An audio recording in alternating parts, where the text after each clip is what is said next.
Good evening, everyone. Today is first day of May in the year 2020, and we found ourselves right now with the principal of CIDEP, the Dr. Socorro Bajardo. And CIDEP is a high school located in Monterrey, Nuevo León, in Mexico, and it is known for being a special high school since it is bilingual. And well, with any more delays, let us start with this little interview. All right, my estimated doctor. First, we would like to know, as the principal of CIDEF, um, what are some of the jobs that you need to take care of as a principal? Well, usually, what a principal, uh, what the principal works with Hmm? is as a leadership Oh, okay. to guide, to guide people, to observe people, Yeah. to talk with people. You need to form a team that is going to be operating usually your ideas as a principal or the ideas of the team uh, when we have the reunion together or the meetings. So, what is it that I do? I observe, I guide, I have to look for money for the school. I have to have contact with the central area that is known as Rectoria, and I have to also to work with the different objectives that the university marks for the different schools to follow.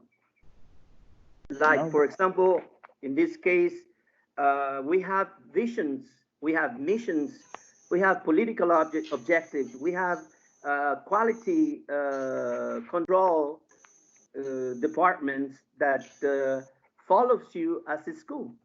So believe me,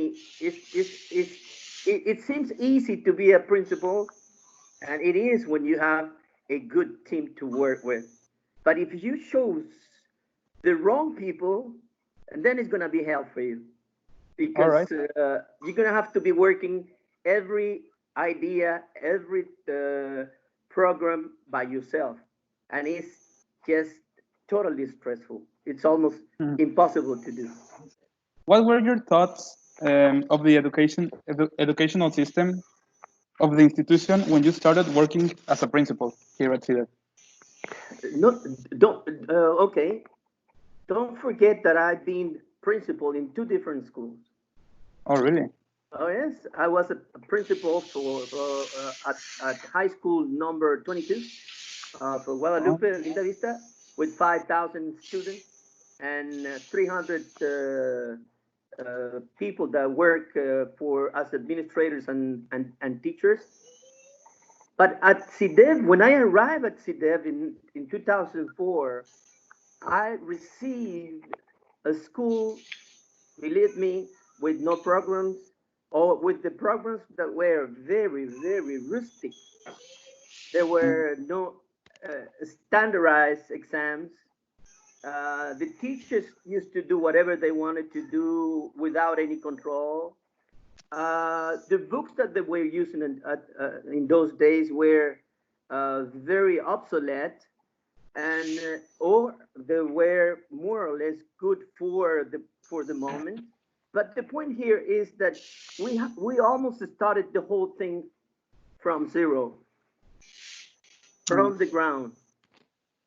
But because we chose a good team to work with, we started to work the as a we planned the things for 10 years.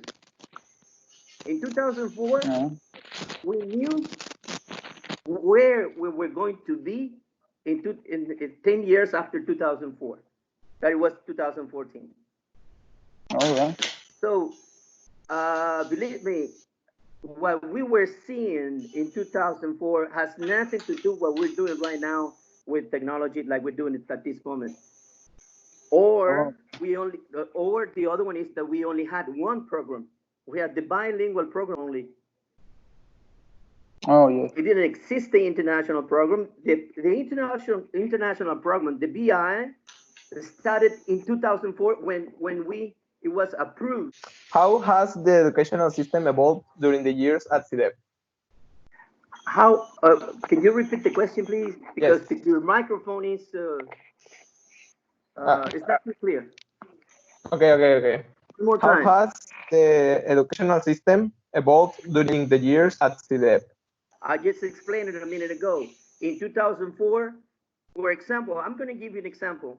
The last student from the generation of 2004, the amount of points that the last student had of that generation, taking the two exams, the TOEFL exam and the Spanish exam of knowledge, Spanish of knowledge, were 902 points together. 902? 902 points.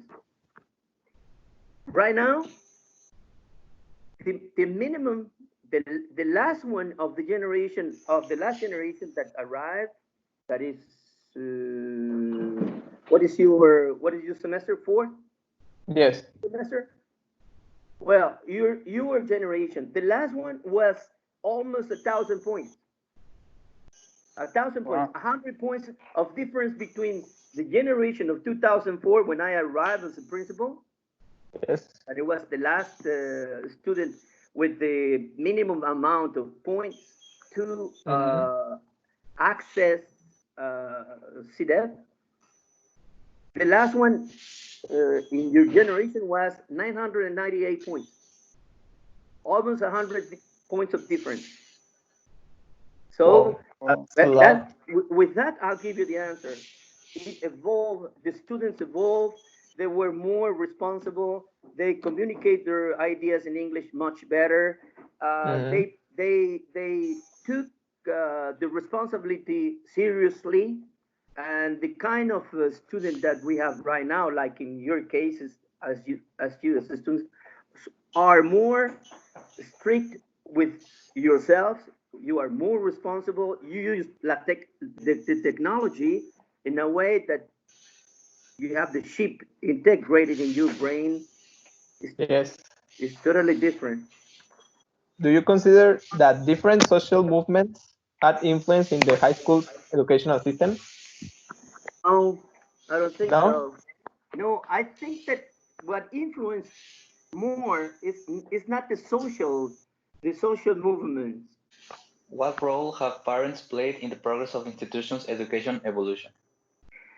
Believe me, the parents in how can I say it? It does maybe the parents don't want to take that responsibility 100%, but they are really worried about you.